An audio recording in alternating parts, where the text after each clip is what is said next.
So Tallrickyworldwide was locked in with the Qwellers.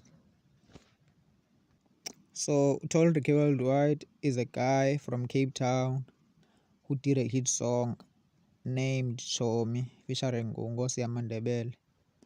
Like that song, he had like so many views. He had like 500k views. While ngekaphumi music video yayo, and now music video phumile and it's like standing on 30k views.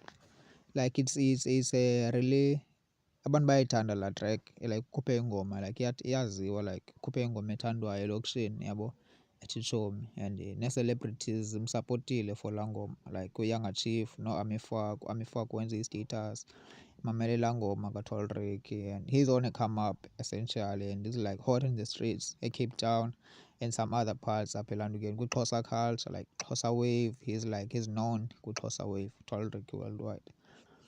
So he was locked in with the Qwellers.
If you was smoking, you wouldn't my face.